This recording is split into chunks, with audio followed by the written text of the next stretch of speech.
You want answers? I think I'm entitled. You want answers? I want the truth. You can't handle the truth. We are the Mad Men of Masculinity. Your home for healthy masculinity. We're just real men having real conversations for you. Oh, yeah. Ladies and gentlemen, boys and girls, that's right. That's right. It is that time. It's that time because I am Kirk M. Samuels. And I am Jason B. Kendrick. And we are the Mad Men of Masculinity. Yes, we are. We are just two men having real conversations for you. Here on your home for healthy masculinity. For you. Doing That's sign right. language again. I'm doing my ghetto sign language. I went to public school. This is public school sign language. For you. All that kind of good stuff, man. I kind of feel this is weird because I was thinking about this today. I almost feel like the old dude at the new club, like because we're doing something totally different today, something we've never done before, but it seems to be hugely popular out on YouTube and out on the internet. And of course, this is gonna be different because we're reacting to Dax to be a man music video, but it's not gonna be an original reaction because he and I know I have. I've worn this thing out. I've watched all the reactions. I've watched so many different versions of it. I mean, I'm just this music video, this song is just something that needs to be just blown up and taken all over the world.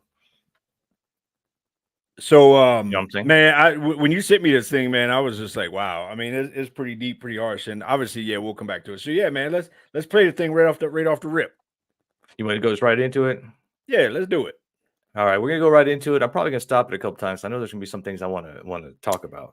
And this may be one of them fair use kind of things that you got to say on YouTube and all that kind of junk. Fair use. Yeah. We're just we're reacting to this man's video and all that kind of stuff. I think legally, we got to say that kind of stuff. Yeah. We're just reacting to it. We're not trying to take any kind of ownership. None of that stuff. Word.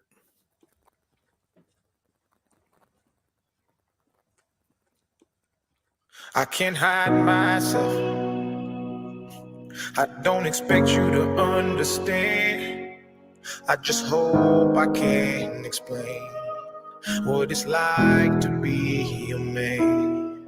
It's a lonely road, and they don't care about what you know. All right, just right off of that, I mean, I've had some similar experiences, though. And I'm sure you have too. You pull up to the house, and you got things to process before you can even like get in there and be the dad, be the family man. I mean, what do you think about that, man? 'Cause, I mean, that's like just right off jump. It's just like, wow. I mean, right in the heart. Well, I mean, words, right? I mean, just lyrics to the song. First of all, I mean, obviously we'll figure out that it's a catchy song that kind of sticks with you. But you know, to me, it's the word. It's a song that sticks with you, but it's the words that kind of stick you in the gut. And you know, right off the bat, you know, it's like dude coming home, you know, from a long day, and when we get home, man, yeah, we're probably real vulnerable because we're probably coming from hunt mode, you know, out there hunting, doing our thing, and now we're having to make that transition into home mode. So we go from hunting to home, and it's a hard transition. And right off the bat, you know, it's like, man, that transition normally for a lot of us ends up with a road home. And so very first, right out of the gate, he's like, it's a lonely road home, and they don't care about what you know. You know, he's going to get into some kind of deep thoughts here. But man, when he talks about this, that lonely road home, because a lot of us are a whole lot better professionally than we are privately at home.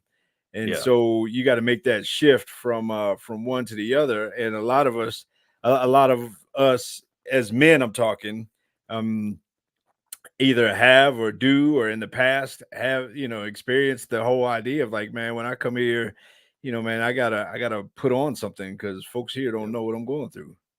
Yeah, I mean, I know there's been several times, and granted, I've been kind of played the stepdad like 3 different times, and so coming home from work, I mean, I know several times I've like stopped on the porch and had to like have a cigarette or you know just a moment to like switch to recalibrate to be like, okay, now it's home time, now it's family time, now it's you know relationship time, and so just seeing that you know and like dude's obviously having a rough day. But he can't bring that in the house. You can't bring it in the house. You got to leave that out in the truck. You got to leave that outside, and then you know don't bring it in the house. I mean, it's just showing that. So I don't. And I think man, that's a huge point of, the expectation when we get home. The expectation is for us to not dump our stuff on our family, to not come home and vomit everything.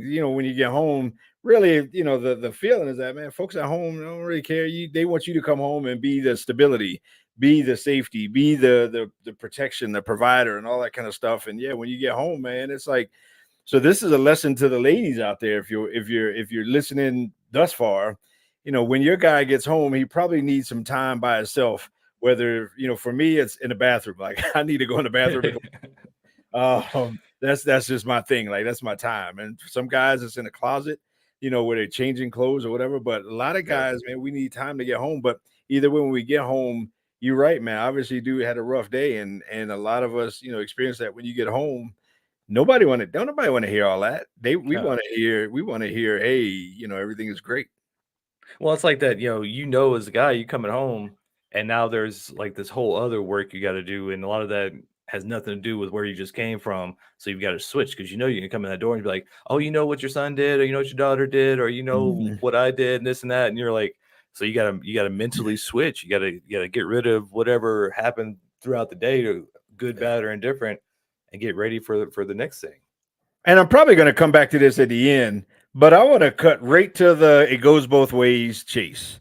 I mean, Do it. first of all, I hate I hate that phrase, and I think it should be banned and outlawed. I think it should be canceled. I mean, go. I mean, there are a lot of things that we all experience, but right now we're just talking about to be a man. And if you're a woman and you can't sit back and just kind of listen and take the feedback, take it in what the experience is, then maybe that's an issue. But and quite honestly, if you experience the same thing as a woman, that's because a lot of y'all are put in masculine spaces these days, and you're expected to be masculine. You're expected to do stuff that the masculine role does in a home or in a household. So it's not one of those we're ignoring you. If anything, if you can relate, then to you that should be evidence that you are probably more in your masculine, than you may realize. Yeah. Oh, we got like We ain't even get it. We 30 got seconds like in. 20. Man. All right, here we go. All right. It's not about how you feel, but what you provide inside that home. Yeah, I know this life can really beat you down. You wanna scream, but you won't make a sound. Got so much weight that you've been holding, but won't show any emotion. As a man that goes unspoken, now we can't. I mean, right, Man. right there. Like, want to scream but won't make a sound. All that pain, it goes unspoken, and then you see him grabbing a drink because he's got to cope somehow. Yeah. And that's unfortunately the reality for a lot of guys is, we don't get to offload, we don't get to vent. Um, as part of the normal flow. And a lot of us do take it to something else. A lot of us do medicate that thing, whatever it is. For some, it might be drinking, for some, it might be porn, for some, it might be, rage or in the best scenarios, maybe it's going to the gym or working out. But for most guys, it's not that. For most guys, it's probably something that, man, I want to scream, but I can't. And so a lot of us suffer in silence as a result of it, which is why our self-canceling rates are higher, than women's. Because when Yep. we do it in violent ways. Yeah. Yeah. Well, we do it. We do it to make sure it's done. So it's not a Hmm. cry for help. Usually, it's like Hmm. I'm already dead inside, so I'm done with this. But yeah, just this the social economic, just cultural norms of men are supposed to be the strong backbone and have no emotions and feel nothing, and then there are no outlets. I mean, like you were Hmm. talking about, yeah, if they're lucky, they're healthy outlets, so they go to the gym. But a lot of times, for most of us guys, there's multiple.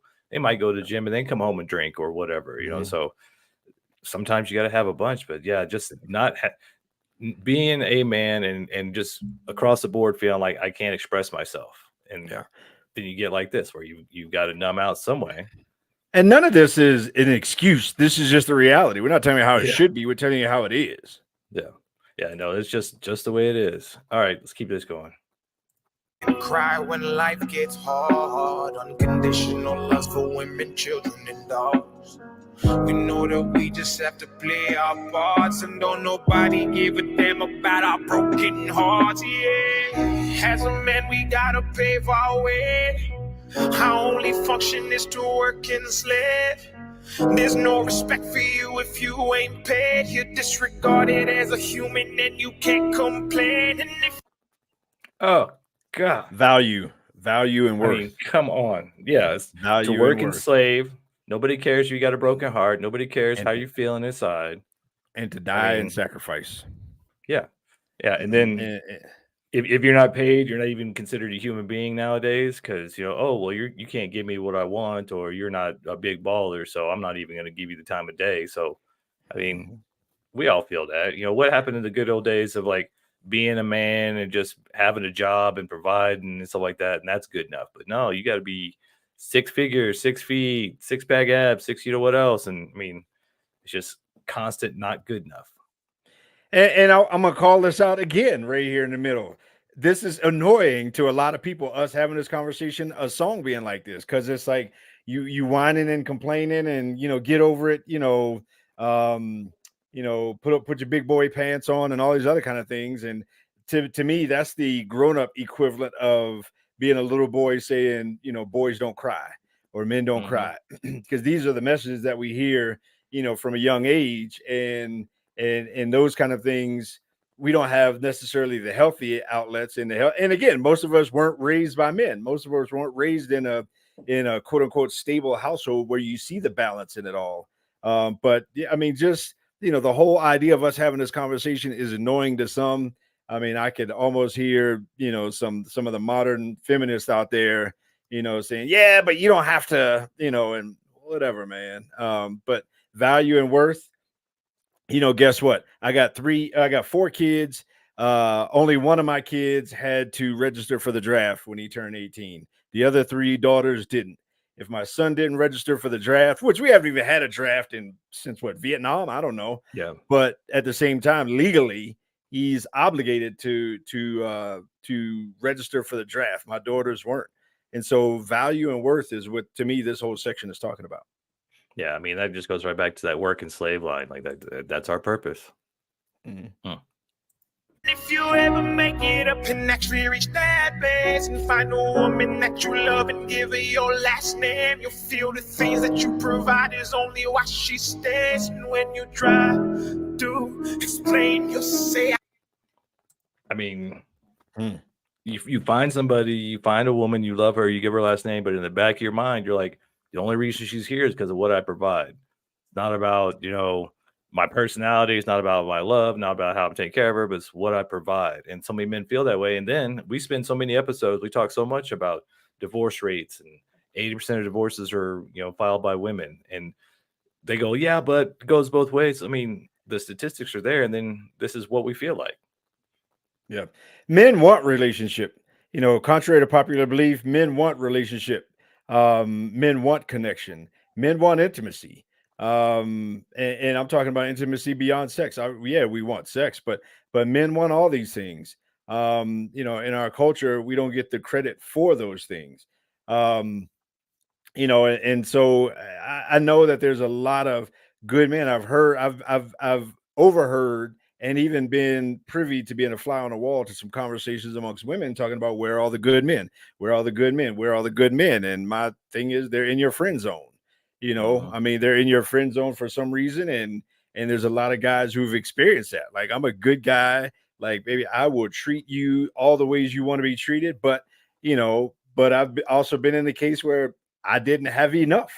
Like, when I say it didn't have enough, I have everything that I need, everything that can provide for our household for us. But the standard is, some artificial Western culture standard of what I'm supposed to be able to provide. Everybody needs to make way over 6 figures. And I need to have all of my nice stuff, big old fat house, nice car, the house is decorated as nice as crib. And then I'm also supposed to want you and everything that you bring along. It's like, and then that guy, has a lot of choices and you ain't one of them. And so there's a whole lot of good guys out there that's like, wait a minute, man, I want to be there with you, but you don't want to be there with me. Yeah, I mean, and not only are they afraid of the divorce rates and only being a wallet and all those things, they know, and I mean, I've experienced it, and we've all experienced it, as a man, you work your butt off all day, you go work a 10, 12-hour day, and you come home and you're in trouble for something else. Like I had an experience where I was having to get up at 5:30 and go load a truck and then drive an hour and a half and then spend 8 hours unloading that truck and then trying not to die driving back on the way home because I'm exhausted.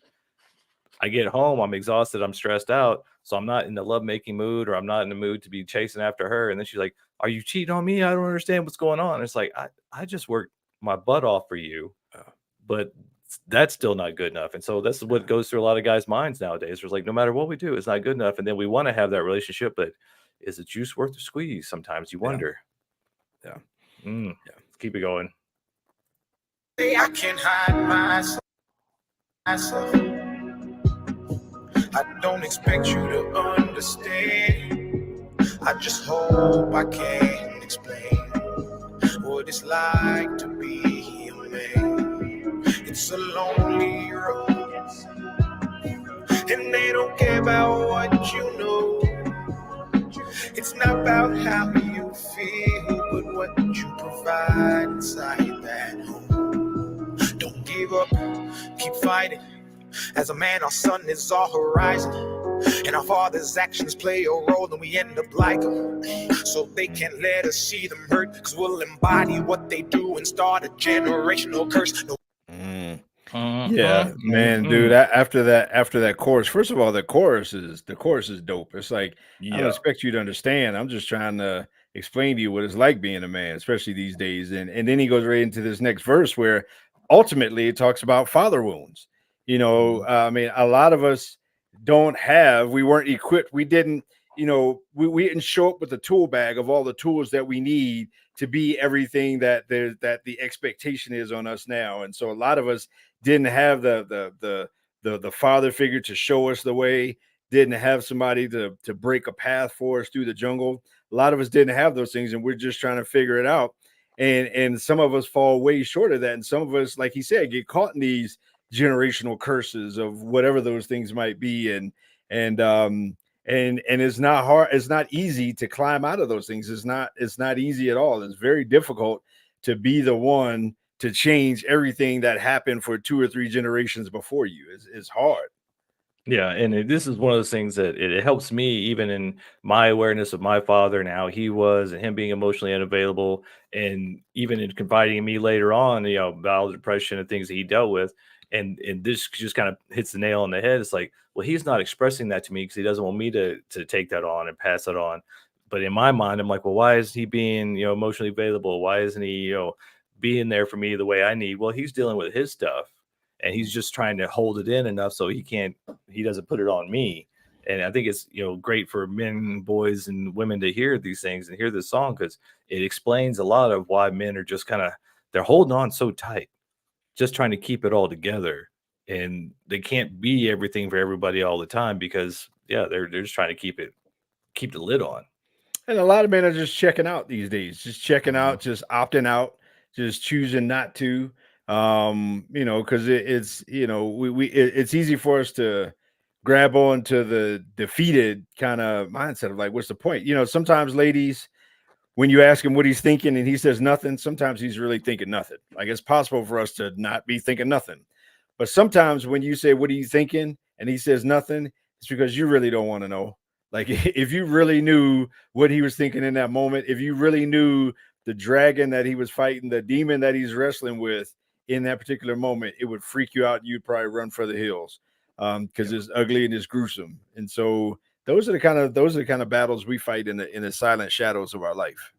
Yeah, and that's one of the things we've talked about before. Like, ladies, if your man's not expressing himself, if he doesn't feel safe and comfortable, because he doesn't feel safe to express himself, emotionally. And that's the thing we've said it before, and we've had even some of our guests on. We talked about, women need physical safety and security. Men need emotional safety and to feel safe being emotional. And if you're not the one, then he's got to find that somewhere else, or he's got to stuff it and medicate.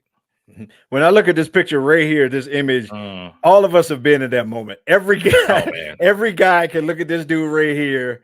I mean, sitting at the table, looking out the window, wedding ring on, just looks like an evening time or maybe even early morning, but every guy can look at this guy and you look at the look in his eyes, and we've been there. Like, we've been there. We've been in that moment, man. We know that it's like, dude, I mean, I'm just making it moment by moment right now. Like, these people have no idea how much I'm hanging on. Yeah. I don't know if you saw it, but one of the bills said like past due or last notice or something. So, he's just sitting there like, how am I going to make this work? Because I got to make it work. I got to provide. I got to make this work. And that's that look, just like, what am I doing? And everybody, and again, here's the guy with the wedding ring. Everybody in that household, here's the reality. Everybody in that household is looking to him to figure it out. Whatever the problem is, everybody in that household is looking to him for the answer for whatever their problems are.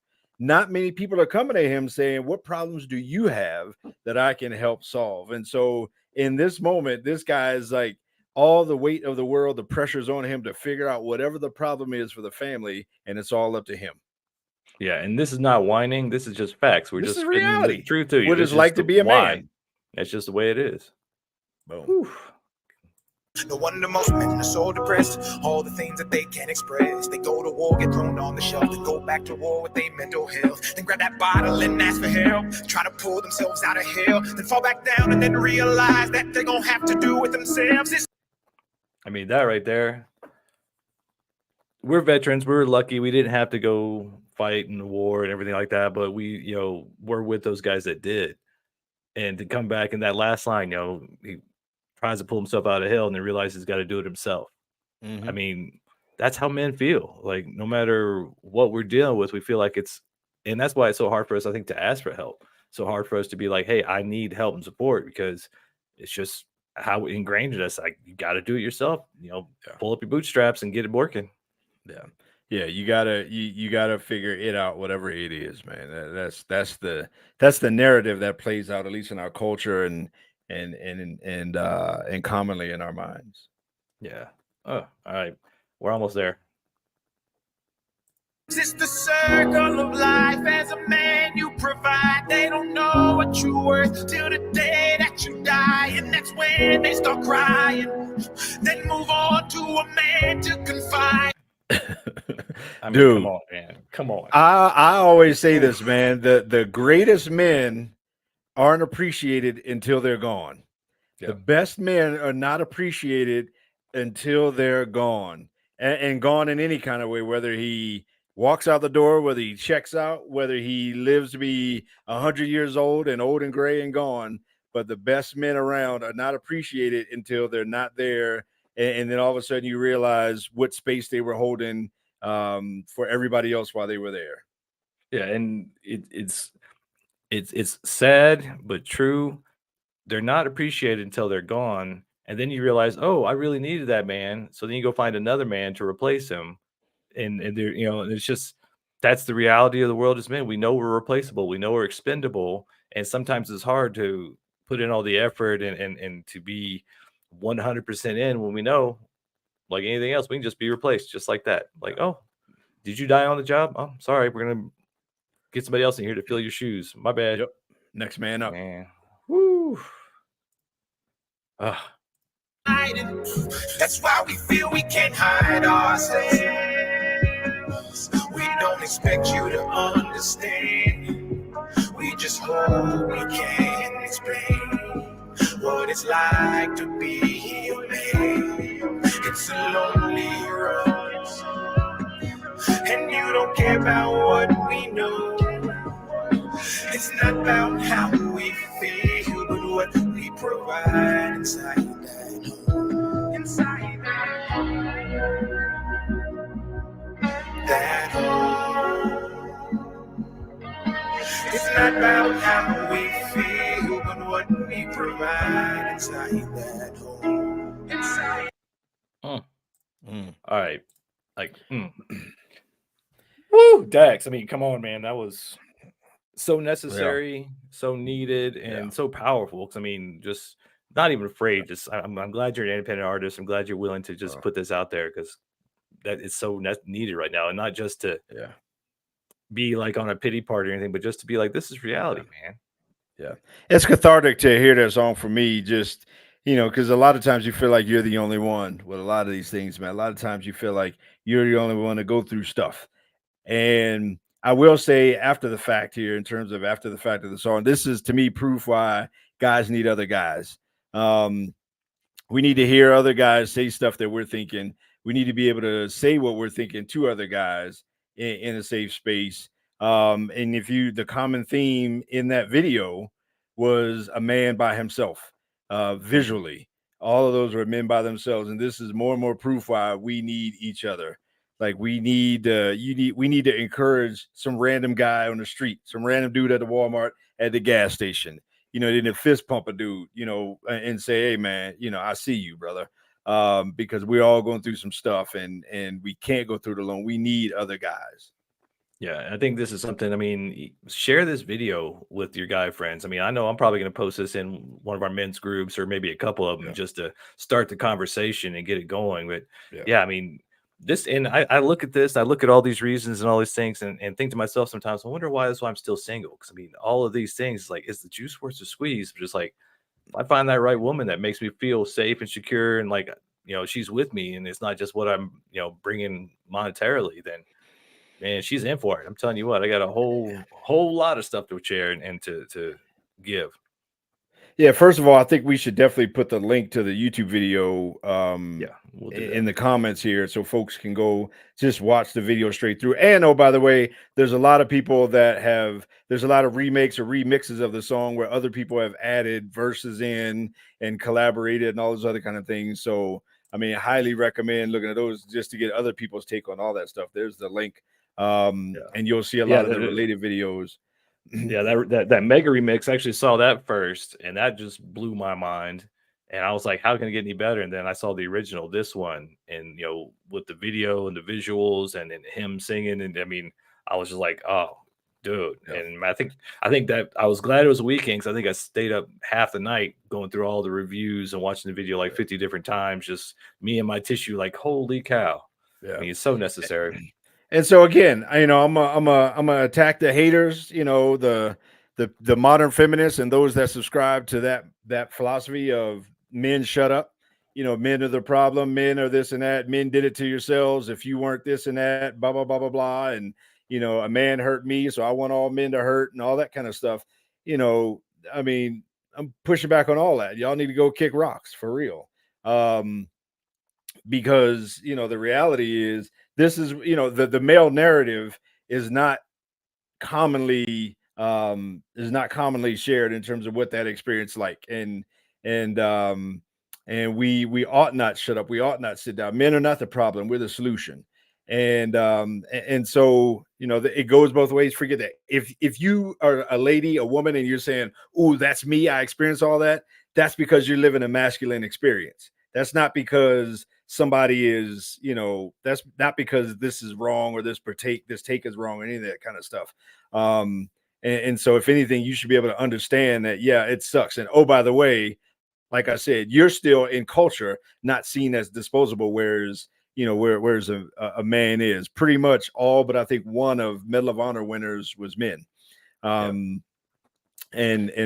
by far most of those are posthumously. Yeah, I mean, you want proof in the pudding. I mean, just watch that video of the lesbian lady who decided to be a man for 90 days or a year or something like that. And after having that experience, she ended up self-deleting because she realized how hard it was. And I mean, I don't know what all her reasons were, but I mean, that was the result of that experiment. She came to live as a man and was shocked by she had all her preconceived notions, all her presuppositions about men, and most of those are blown out of the water. And then it was really how women treated her as a man that she was like, I can't handle this. I don't want to be here anymore. Yeah, most, I mean, men are hurting. The point is men are hurting. Where, men by far make up most inmates in prison. Men by far make up most addicts. Men by far, are more successful at self-termination. Men by far, if not exclusively, are the ones out here doing these mass killings. Those are males.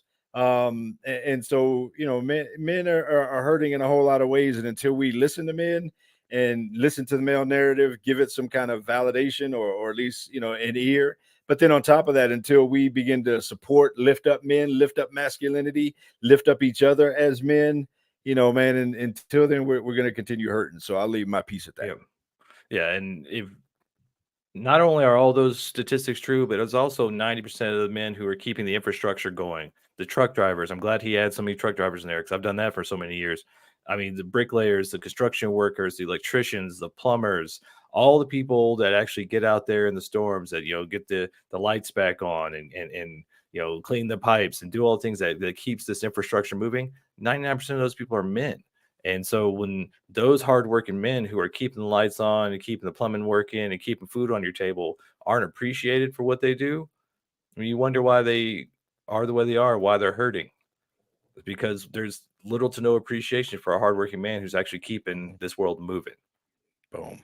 And I'm going to get off my soapbox there. So we love y'all. Thank you. Like and subscribe. Make sure you join the Mad Men Mafia. And Dax, next time you're in Denver, come talk to your boys. We want you on the show. We want to talk about this. Love you. Mad Men out.